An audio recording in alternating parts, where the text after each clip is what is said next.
আগের ভিডিওতে তোমরা দেখে নিয়েছো দাদার মেহেন্দির অনুষ্ঠানে আমরা কি করেছি। আজকে হচ্ছে দাদার গায়ে হলুদ, সেই জন্য সকালবেলায় সবাই ঘুম থেকে উঠে পড়েছে। আর আমরা বাড়ির সামনে ডেকোরেশনটা কেমন হয়েছে সেটা তোমাদেরকে একটু দেখালাম। আর এইদিকে দেখো, বর কিন্তু এখনও ঘুমাচ্ছে। সবাই ঘুম থেকে উঠে গেছে, বর কিন্তু ঘুম থেকে ওঠেনি। তারপর যাই হোক, আমি একটু সিঁড়িতে উপরে উঠছিলাম, আর এদিকে আমার বোন সবে ঘুম থেকে উঠে বসেছে, আর ঠাকুরমশাইও চলে এসেছে। সকালবেলায় বৃদ্ধি হবে তার আয়োজন করছে। আর ওই দেখো গোপুসোনা, অনেকগুলো গোপুসোনা জানো, ছোট্ট ছোট্ট, সবাই বসে গেছে ঘুম থেকে উঠে। আর এইদিকে আমার বাবা বৃদ্ধি করছিল, পাশে দাদা বসেছিল, সব কিছু আয়োজন করা হয়ে গেছিলো বৃদ্ধির।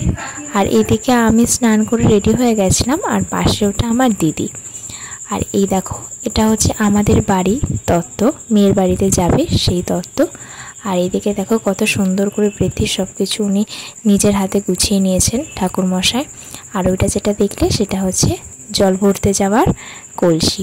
আমরা সবাই বেরিয়ে গেছি আর খুব আনন্দ করেছিলাম। সারা রাস্তায় আমরা নাচতে নাচতে গেছি। এটা হচ্ছে বাড়িতে এসে আমরা একটু নাচ করেছিলাম, সেটার একটা ভিডিও। আর আমাদের এই ডেকোরেশনটা উপরে হয়েছিল। তারপর সবাই মিলে দাদাকে হলুদ মাখিয়ে স্নান করে দিয়েছিলাম। বিয়েতে কি করেছিলাম, কি পরেছিলাম, কিভাবে কাটিয়েছিলাম, সেই সব কিছু তোমাদের সাথে পরের ভিডিওতে শেয়ার করব। অবশ্যই চ্যানেলটা সাবস্ক্রাইব করে দাও, আর ভিডিওতে কিন্তু লাইক করতে একদম ভুলো না। আজকে এই অবধি।